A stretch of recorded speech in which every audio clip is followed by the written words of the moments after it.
Foreign Office, November the 2nd, 1917. Dear Lord Rothschild, I have much pleasure in conveying to you, on behalf of His Majesty's Government, the following declaration of sympathy with Jewish Zionist aspirations, which has been submitted to and approved by the Cabinet. His Majesty's Government view with favour the establishment in Palestine of a national home for the Jewish people, and will use their best endeavours to facilitate the achievement of this object, it being clearly understood that nothing shall be done which may prejudice the civil and religious rights of existing non-Jewish communities in Palestine, or the rights and political status enjoyed by Jews in any other country. I should be grateful if you would bring this declaration to the knowledge of the Zionist Federation. Signed, Arthur James Balfour.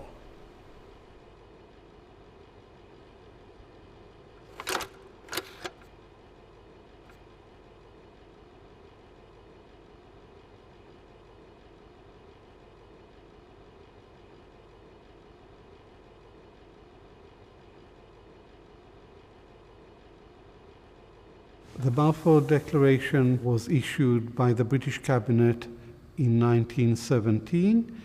It was a letter written by Foreign Secretary Arthur Balfour, and the real driving force was Prime Minister David Lloyd George, and it promised to support the establishment of a national home for the Jewish people in Palestine. The declaration is made in 1917, which is in the middle of the war. So clearly there are a lot of other issues going on for the British government at that point, which makes them want to think about the future of Palestine, because at that time Palestine was a war zone and the British forces were fighting against the Ottomans. Britain was looking for allies, and in the search of allies, Britain made three promises which were incompatible with one another. The first promise was to Hussein, the Sharif of Mecca, and the promise was that if he mounted an Arab revolt against the Ottoman Empire, Britain would support the establishment of an independent Arab kingdom under his rule after the war.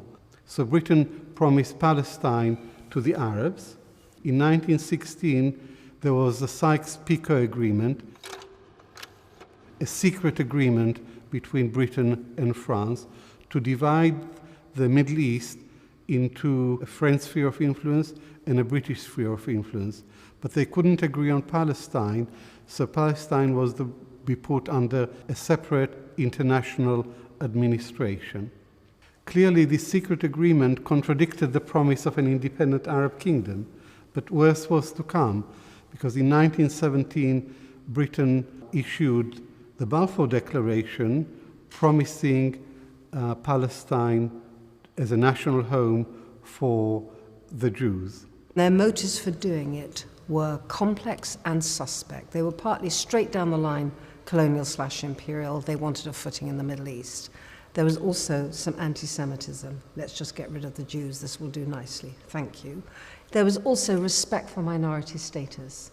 So there are at least three different reasons competing, let alone the wording of the document itself. It's a murky document when you begin, just scratch the surface, even from, as it were, the Jewish side, to see it as this, simple, wonderful thing, loving Jews or loving Zionism, it's simply not like that.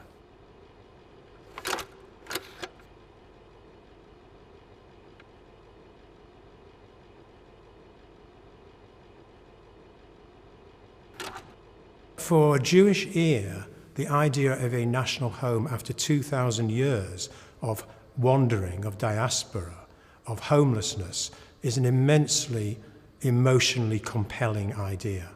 The word home would strike a chord with many Jews, and even though it appears to be the case that only a minority of Jews in Europe supported Zionism until the 1940s, which changed everything, nonetheless, the experience of homelessness was part of the Jewish memory as well as Jewish historical experience. The experience of being expelled from one place or another over hundreds of years generated a sense, I think, of insecurity, a sense of homelessness. A national home, the phrase a national home, leaves open the parameters of what that might be. And it leaves open questions about statehood. It also leaves open the question about who else is going to be living in your national home.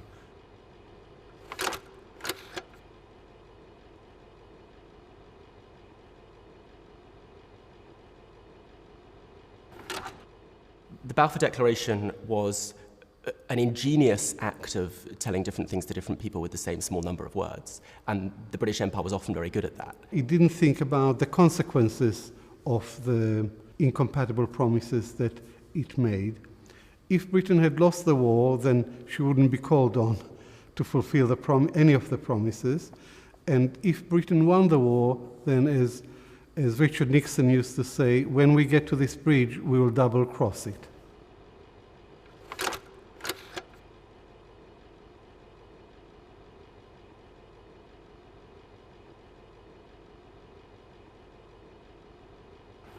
But it did say also in one of its most famous clauses that it would be without prejudice or harm or detriment to the civil and religious rights of the non-Jewish communities in Palestine.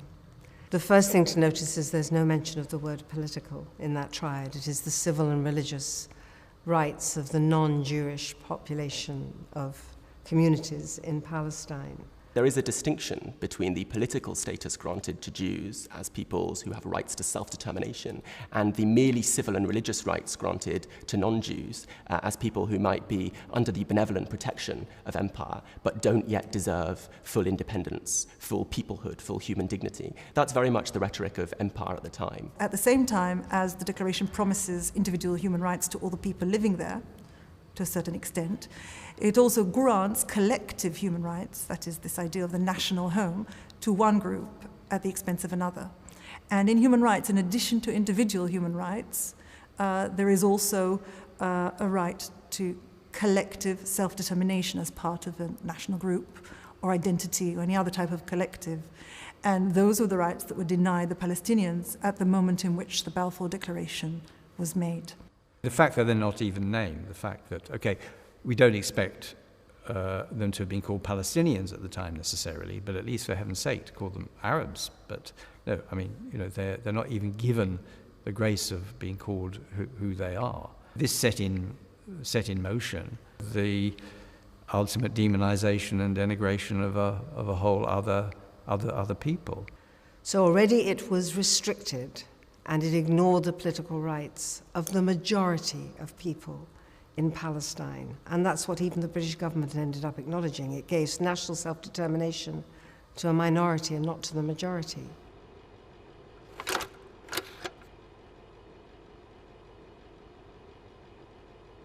Well, there was a real worry at the time by much of the Jewish establishment in Britain that the Zionist claim was that Jews were not really British, that we belonged somewhere else, and the only Jewish member of the cabinet, of course, opposed the Balfour Declaration, Montagu, for precisely that reason.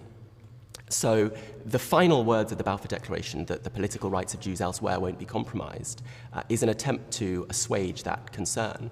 It's an attempt to say, don't worry, Jews, you still belong in Europe, even though we're telling you you belong elsewhere. But that's always been a tension in Zionism. There was always a lot of Jewish criticism of the concept. Some of it was to do with people who wanted to assimilate and not be seen as Jews in their home nations in Britain. We don't want a state in Palestine because it will undermine our status as British Jews.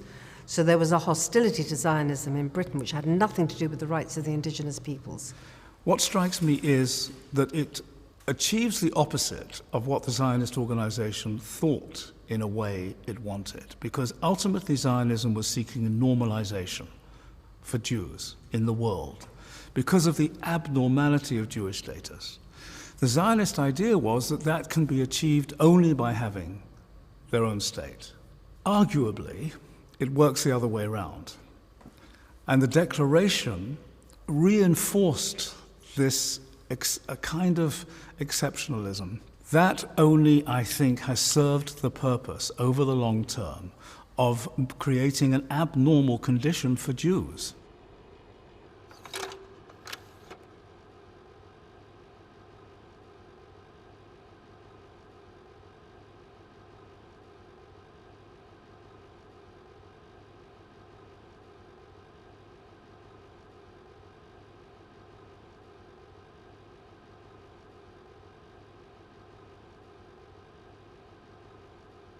In 1947, the United Nations voted for partitioning mandatory Palestine into two states, one Jewish, one Arab. The Jews accepted the partition resolutions, the Arabs rejected it because it was very unfair. The Arabs and the Palestinians went to war in order to nullify partition. The losers in this war were the Palestinians. 730,000 Palestinians, more than half the Arab population, became refugees. This is why the Israelis called 1948 the War of Independence, and the Palestinians call it the Nakba, or the catastrophe. The huge change that took place in the Jewish world between the Balfour Declaration and the UN partition plan in 1947 and then the establishment of the state in 1948, the huge transformation was self-evidently the experience of the Holocaust. So the imperative of a national home became something that was incontrovertible to the majority. It transformed people's perception of the need for that particular solution to persecution. It's totally understandable that they wanted national self-determination. It was an existential crisis and a need of unparalleled kind. But the form in which they then established it led them to become the oppressors of another people. And that's the tragedy.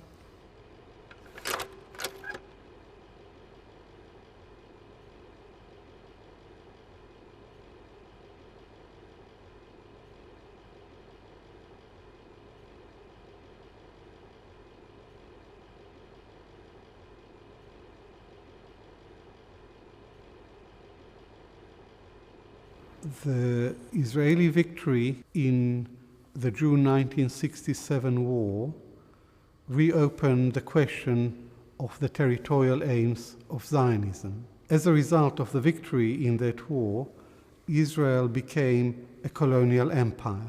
The occupation of the West Bank was a key moment in Jewish history. At the time, it was celebrated as a great achievement of this young state. It was seen as relieving the pressure of the rhetoric of certain Arab leaders who wanted to throw the Jews into the sea.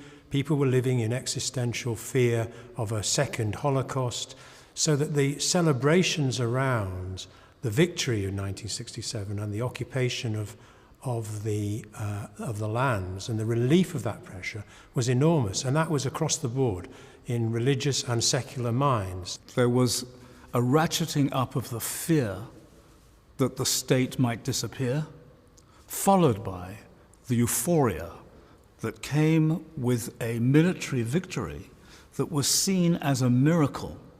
It was seen as a miracle both by the secular and by the religious.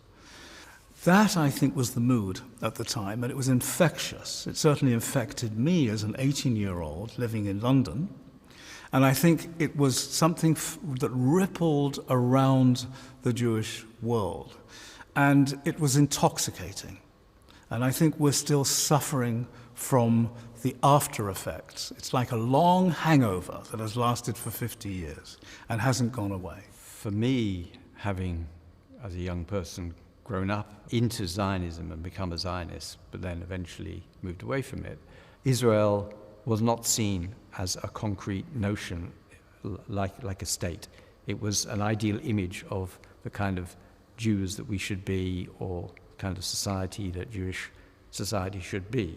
One of the things that's quite interesting is that in recent years, well, since 1967 and mounting since then, religious Jews who were very anti-Zionist, and if not that, non-Zionist, changed very much and embraced Zionism and are now rewriting their own history. So they are now talking about Zionism as if this is integral to the Jewish religion, when this is just nonsense. It was never integral to the Jewish religion. When looking at Palestinian lives today, you can see the echoes, the reverberations of the Balfour Declaration through the entire period from then until now.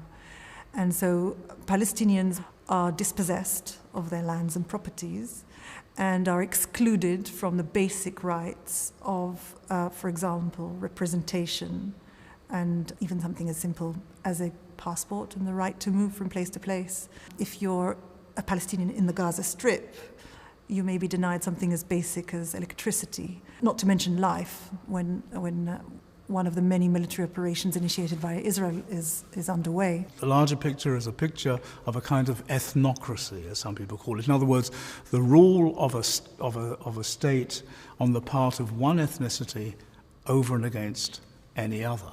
Judaism at its best was about saying to be a Jew is to have a set of responsibilities, to do good in the world, tikkun olam, to repair the world, to make the world a better place.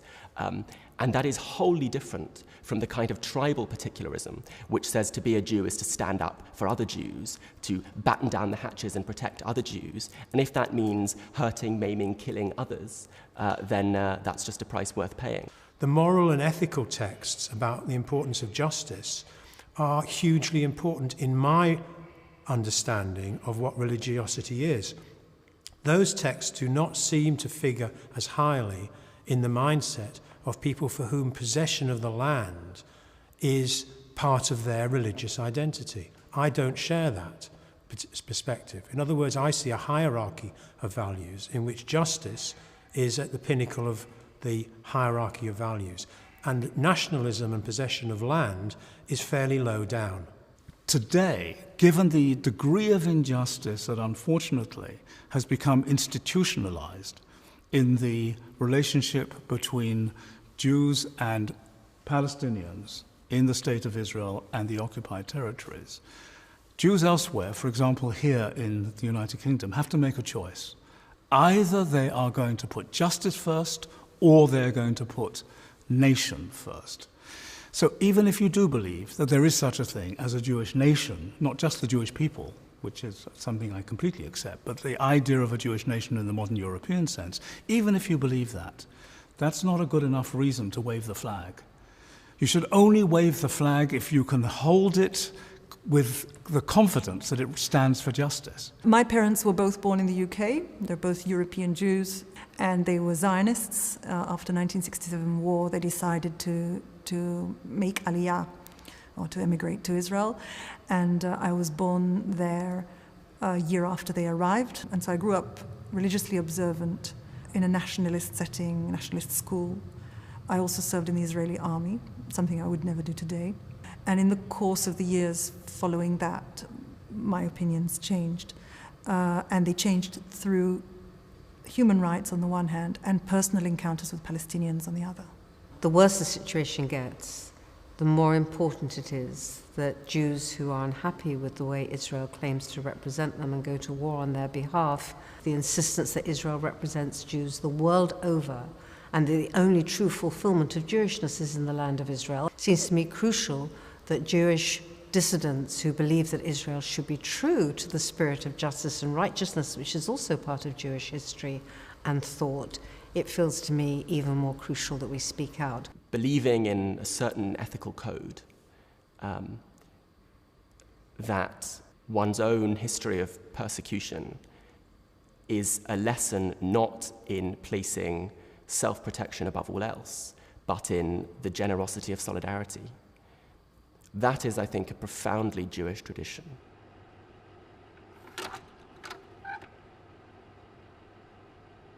Coming up to the 100th anniversary of the Balfour Declaration, it's really important that people realize that there is a passionate debate inside the Jewish world around Israel. The worst phase of the Arab-Jewish confrontation in modern times begins with the Balfour Declaration. This is for me a tragedy. The Jews went through one of the worst traumas of history, and the Jews had the absolute right, as far as I'm concerned, to struggle for national self-determination. But the tragedy is that it has led to a historic injustice against another group of people, and that shows no signs of being resolved. Today, Britain should do a reckoning about its failure to protect Palestinian rights, and Britain should come to terms with the fact that it enabled a Zionist minority to begin the systematic takeover of the entire country. I have nothing to celebrate. We need a future in which doesn't seek to cater primarily or exclusively for anyone's needs or interests. We need a future that caters for everyone. And that's not in the Balfour Declaration.